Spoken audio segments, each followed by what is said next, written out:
Una vez que la información salió del ojo y ya pasó a través de la vía, vamos a contar con el único relevo fuera del ojo que se va a llevar a cabo antes de llegar a la corteza.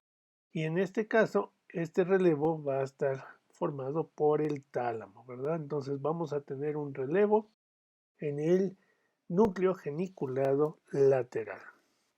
Núcleo geniculado lateral es la parte del tálamo encargada de hacer el único relevo que nos va a llevar la información posteriormente ¿a dónde? A lo que sería la corteza visual. Entonces, antes de llegar a la corteza visual, tenemos que hacer este relevo en el núcleo geniculado. En este aspecto, lo único que tenemos que mencionar es que el núcleo geniculado tiene un aspecto en el cual vamos a identificar distintas capas. Y lo que es más importante conocer son dos puntos aquí. Uno, la información que proviene de un ojo y la información que proviene del otro ojo no debe de mezclarse. Vamos a tener información totalmente organizada sin que se mezcle esta y se mantiene separada la información de uno y otro. Entonces en el relevo que está aquí llegará a la corteza información proveniente de un ojo e información proveniente del otro ojo de manera separada. No vamos a combinarla. Ese sería el primer aspecto. Y el segundo aspecto, que es uno de los puntos más relevantes, es que de toda la información que sale del núcleo geniculado, un porcentaje alto va a la corteza visual, que sería justamente la parte occipital, ¿verdad? Que es lo que tenemos aquí. Pero otra parte de esa información va a ir a otras zonas, que las vamos a conocer como zonas subcorticales. ¿Con qué funciones van a estar relacionadas un porcentaje bajo de la información que sale de este relevo del núcleo geniculado? Vamos a ir al hipotálamo, por ejemplo, principalmente información que tiene que ver con los ciclos circadianos y vamos a tener información que también va a ir hacia el control o participación del equilibrio. Es decir, vamos a ir al núcleo vestibular. Entonces, tenemos dos partes de la información visual. La principal, que es la información que va a ir justamente hacia la corteza visual para que se integre esta información y parte de esta otra que va a ir a participar en procesos circadianos o procesos de equilibrio donde la información visual es muy importante. Por último, cuando hablamos de la corteza visual, vamos a estar involucrando a un porcentaje alto de lo que sería el lóbulo occipital. No ocupa el 100% del lóbulo, pero sí en un porcentaje importante. Y lo que no debemos de perder de vista es, como lo hemos mencionado en otras ocasiones, que la corteza tiene una función de integración. Entonces la información cortical tiene como finalidad integrar. ¿Y qué es lo que va a integrar? Información visual. ¿Y a qué se refiere esto de la integración de información visual? Que todos los componentes que conforman la información que se captó a través de los ojos, la información que entró con la luz, debe de ser integrada aquí. Podemos pensar, bueno, solamente entró luz y se tiene que decodificar la luz. No, en realidad tenemos varios aspectos que deben de ser decodificados. Y entre estos vamos a mencionar tres principalmente. Primero, vamos a mencionar que como todas las áreas corticales, la corteza visual va a estar subdividida en regiones.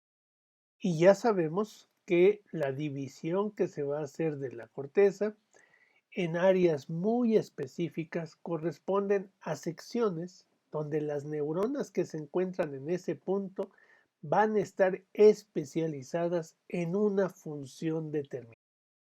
Entonces, la corteza visual la vamos a dividir en regiones y las denominaremos anteponiendo la letra V.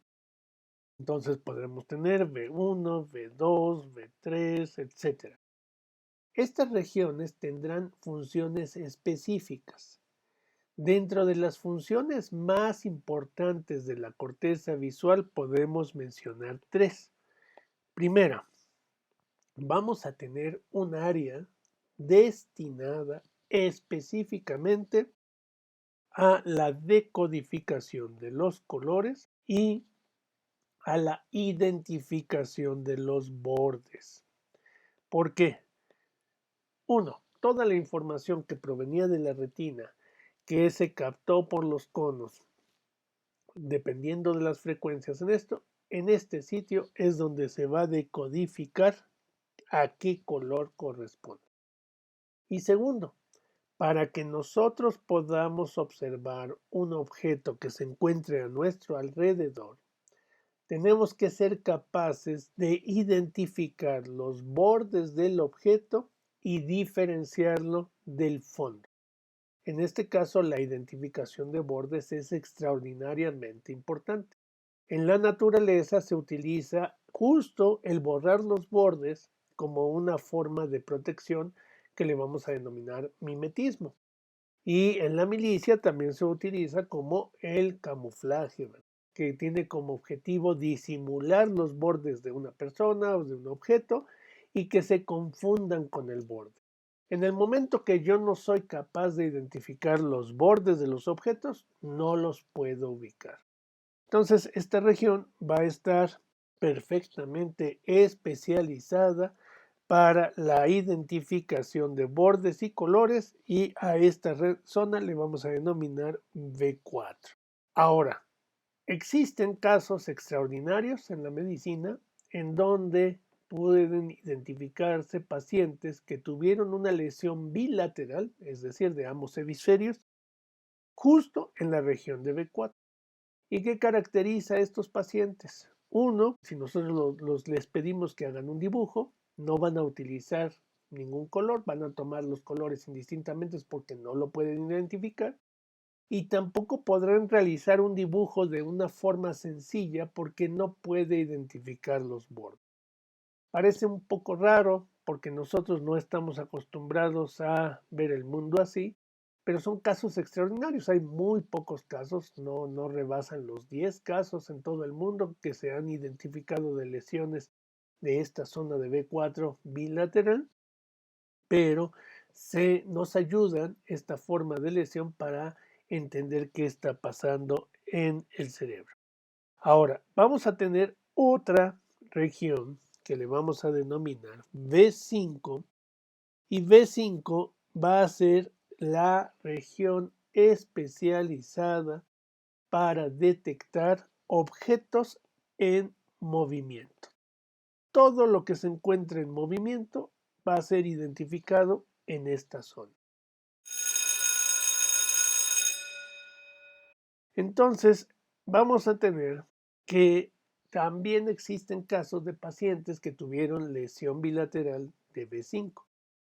Y todavía nos puede parecer aún más raro este tipo de lesión. Vamos a poner un ejemplo en el que mi paciente se encuentra en una calle, en la calle están moviéndose automóviles y el paciente puede escuchar los autos, oler el polvo, detectar la temperatura, etcétera, pero lo que no puede hacer es ver a los automóviles pasar enfrente de él. No existen. Es necesario que un automóvil de repente se detenga enfrente de él y como por arte de magia aparece la imagen. En el momento que se echa a andar el automóvil vuelve a desaparecer de su visión. Entonces es una situación bastante rara para nosotros, ¿no? Es muy difícil tratar de imaginar esto, pero el problema existe entonces que las neuronas encargadas de identificar movimiento están dañadas y por eso cuando algo está en movimiento no lo percibimos. Ahora, combinando la lesión anterior de B4 con esta lesión de B5, dijimos, en B4 mi paciente no puede observar bordes. Entonces adquiere una conducta compensatoria, que es estar moviendo la cabeza de un lado a otro para que cuando observa un objeto dé la sensación de movimiento y B5 lo pueda identificar. En ese caso, el paciente tenía lesión B4, pero sí funcionaba B5. Por ejemplo, el paciente que tiene esta lesión de B4 no puede ver imágenes fijas, pero sí puede ver la televisión porque son imágenes que están en constante movimiento, porque B5 sí está íntegro. Ahora viceversa.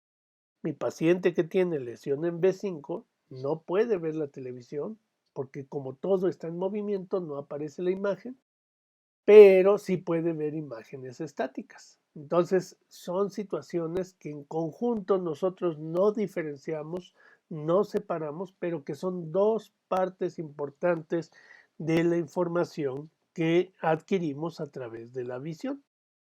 Y por último, vamos a tener la región de B3, donde vamos a identificar un tipo muy particular de figuras. Existe algo que se le va a denominar formas dinámicas. Entonces, si yo tengo un dibujo donde estoy mostrando una posición, por ejemplo, del cuerpo, y le pregunto a alguien qué está haciendo esa figura, puede ser que me diga que está realizando una actividad de movimiento. Nosotros tenemos ejemplos magistrales de esto en las esculturas griegas, en el lanzador de disco, por ejemplo, que es como si hubiéramos hecho una fotografía a la mitad de un movimiento. Es una escultura, sin embargo, todos los músculos, la posición del cuerpo, la disposición nos habla de que estamos a la mitad de un movimiento y podemos predecir o podemos describir qué movimiento estaba antes y qué movimiento sigue. Cuando tengo una forma de una posición de un cuerpo, ¿verdad? Pues un animal, pues una persona que se encuentra estático, pero que me da la idea de que provino de un movimiento previo y que posteriormente va a haber otro movimiento, a eso le denomino forma dinámica. Nosotros tenemos B3 especializada para detectar las formas dinámicas. ¿Y por qué es importante esto de las formas dinámicas? Porque nos ayuda a adelantarnos a acciones que pudieran ocurrir. Si vemos a algo que un animal o una persona que pudiera estar en una actitud peligrosa, pero la persona está totalmente estática, su forma, su posición, la actitud que tiene puede representar algo que nosotros nos haga advertir qué movimiento va a seguir y entonces nos ayuda a actuar en consecuencia por adelantado. Es decir, no necesitamos observar el movimiento de la persona para poder reaccionar. Ya estamos identificando la forma dinámica e inmediatamente vamos a responder. Por último, aquí es muy extraordinariamente importante entender este concepto. Primero, porque tiene consecuencias clínicas trascendentes. Primero, toda la información que captamos a través del ojo va a ser integrada en la corteza sensorial, que en este ejemplo es parte de la corteza occipital o corteza visual. Ahora, hasta aquí solamente estamos creando la imagen o las características de la imagen de acuerdo a lo que acabo de mencionar.